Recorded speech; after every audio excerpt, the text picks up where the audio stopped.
اعوذ باللہ من الشیطان الرجیم بسم اللہ الرحمن الرحیم السلام علیکم dear students of class 7th. As you know that we are reading a lesson number 7 from your English book Tulip series, and the topic is the Bahu Fort.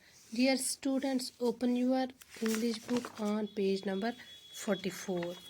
Dear students, yesterday we read the first part of this lesson, and today we are going to read the second part of this lesson. But first of all, I will ask you few questions about the Bahu Fort that we have learned in the first part of this lesson. Dear students, tell me, where is the Bahu Fort situated? And who built the Bahu Fort and when? Question number 3 is, who repaired and constructed the Bahu Fort? Another question is, what is it made of? What is Bahu Fort made of? Dear students, you can write the answers of these questions in the comment section, in the comment box of this video. But before going to read the second part of this lesson, میں آپ کو پھر سے یہ یاد دلانا چاہتی ہوں پھر سے جو ہم نے پہلے فرسٹ پارٹ میں پڑھا اس کو میں پھر سے دہرانا چاہتی ہوں so that you can easily write the answers of these questions. Dear students, in the first part we learn that and the Bahu Fort is situated along the banks of river Tavi. It is opposite to the old town of Jammu. Bahu Fort جو ہے قلعہ بہو یہ دریائے تاوی کے دریائے راوی کے کنارے پہ واقع ہے اور یہ راجہ بہو لوچن نے آج سے 3000 سال پہلے تعمیر کروایا.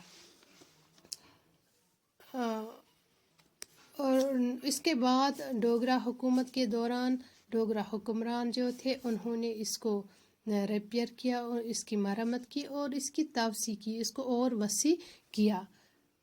بچوں, یہ جو بہو فورٹ کی دیواریں جو ہے جو کہ بہت ہی تھک ہیں, یہ ان کی تعمیر کرنے میں چونے اور پتھر کا استعمال ہوا ہے. اس میں چونا اور اینٹ کا استعمال, ریت کا پتھر ہوتا ہے جس کو ہم سینڈ سٹون بولتے ہیں, تو اس کا استعمال ہوا اس کی تعمیر کرنے میں. اس کے علاوہ اس ریڈ فورٹ میں 8 خوبصورت مینار ہے اور ایک گیلری ہے جو کہ بہت ہی خوبصورت ہے, جس میں پھول والے ڈیزائنز ہیں, فلاور ڈیزائنز جو ہے بنائے گئے ہیں, اس سے سجایا گیا ہے, فلورل ڈیزائن سے اس کو سجایا گیا ہے. اس کے علاوہ اس ریڈ فورٹ کی ایک اور خاصیت یہ ہے کہ اس کے احاطے میں ایک مندر ہے جس کو ہم باوے والی ماتا کے نام سے ہم جانتے ہیں. تو یہ ہم نے فرسٹ پارٹ میں پڑھا. اب چلتے ہیں ہم سیکنڈ پارٹ کی طرف, تو شروع کرتے ہیں. A majestic garden known as Baghi Bahu with extensive lawns beautifully filled with flowers and plants is a favorite picnic spot by surrounding the Bahu Fort. بچوں, یہ ابھی تک ہم نے جو پڑھا وہ بہو فورٹ کے اندرونی حصے کے بارے میں پڑھا کہ بہو فورٹ کے اندر کیا کیا چیزیں ہیں. اب ہم دیکھیں گے کہ بہو فورٹ کے بیرونی حصے میں کیا ہے, اس کے خارجی, اس کے باہر, بہو فورٹ کے باہر, قلعہ بہو کے باہر کیا کیا چیزیں ہیں. تو بچوں, قلعہ بہو کے خارجی حصے میں ایک شاندار, ایک عظیم الشان گارڈن پھولوں کا باغ ہے جس کو ہم باغ بہو کے نام سے جانتے ہیں, جو بہت ہی وسیع سبزہ زار ہے, بہت ہی قطاروں میں اس کے گارڈنز ہیں, پھولوں کے باغات ہیں. اور یہ ریڈ فورٹ کے گرد جو بہت ہی خوبصورت پھولوں اور پودوں کی وجہ سے یہ جو گارڈنز ہے یہ ایک پسندیدہ تفریح کا مقام بن گیا ہے. The garden has all types of attractions ranging from plants, shrubs, big trees, flowers and waterfalls. اس باغ میں طرح طرح کے پھل، پھول اور دوسرے قسم کے درخت، پیڑ پودے، واٹر فالز، پانی کے فوارے اس میں ہے جو کہ انسان کو اپنی طرف کھینچتے ہیں، جو کہ بہت ہی پرکشش اور دلکش ہے. The fort has become a major tourist attraction and a favorite picnic spot. اور ان سب چیزوں کی وجہ سے قلعہ بہو جو ہے یہ لوگوں کے لیے ایک پسندیدہ اور دلکش سیاحتی مقام بن گیا ہے. The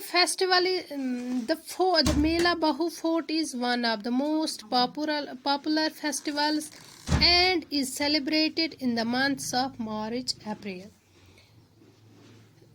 بچوں اس فورٹ میں باہو فورٹ میں ایک میلہ لگتا ہے جو کہ بہت ہی خاص میلوں میں ایک خاص میلہ ہے جو کہ بہت ہی مشہور تہوار کے طور منایا جاتا ہے اور اس کو اپریل اور مارچ کے مہینوں میں اس کو منایا جاتا ہے. یعنی باہو فورٹ میں ایک مشہور میلہ لگتا ہے. اس میں رنگا رنگ پروگرامز ہوتے ہیں جو کہ مارچ اور اپریل کے مہینے میں یہ میلہ لگتا ہے، میلہ منایا جاتا ہے. The festival is very colorful event during which large number of people visit the temple. یہ جو فیسٹیول ہے یہ بہت ہی رنگا رنگ ہوتا ہے، اس میں بہت رنگا رنگ پروگرامز ہوتے ہیں جس کے دوران بہت سارے لوگ جو ہے ہزاروں زائرین جو ہے یہاں پہ مندر میں آتے ہیں. In the Bahu fort to seek divine blessing. کس چیز کے لیے آتے ہیں؟ ہزاروں زائرین مندر میں آتے ہیں اور اس میلے میں شرکت کرتے ہیں اور یہاں سے دعائیں لیتے ہیں. There are all sorts of entertainments and eatables for kids and adults. اور اس میلے میں طرح طرح کے بہت ساری قسم کی ضیافتیں، بہت سارے قسم کے کھانے پینے کی اشیاء اور پکوان ملتے ہیں، سبوں کے لیے، بڑوں کے لیے بھی اور چھوٹوں کے لیے بھی. One can have local ice creams, kulfi, malai, barfi, sugar cane juice, gol gappe, آلو چھولے، کچالو، جلیبی ایٹسٹرا. یہاں پہ جو بہت سارے ضیافتیں اور پکوان ملتی ہیں جن سے ہر کوئی بڑے چھوٹے لطف اندوز ہوتے ہیں. یہاں کی جو ملائی کلفی جو ہے، اس کے علاوہ گنے کا جوس ہے، اس کے علاوہ گول گپے ہیں، آلو چھولے اور جلیبی جیسی چیزیں، بہت ساری چیزیں یہاں پہ بہت مشہور ہیں اور اس میلے میں خاص طور سے بنائی جاتی ہے. لوگوں کی پسندیدہ چیزیں اس میلے میں بنائی جاتی ہیں تاکہ لوگ ان چیزوں سے لطف اندوز ہو سکیں. There are balloons and cotton candy especially for children. اور خاص طور پر بچوں کے لیے یہاں پہ اعلیٰ قسم کے غبارے اور مٹھائیاں بھی ملتی ہیں. Monkey wallas and snake charmers provide great excitement to children. اور اس میلے میں بندر اور سپیرے والے جو ہوتے ہیں وہ اس میلے کی رونق بڑھاتے ہیں اور بچے جو ہیں وہ خاص طور سے اس میلے سے لطف اندوز ہوتے ہیں.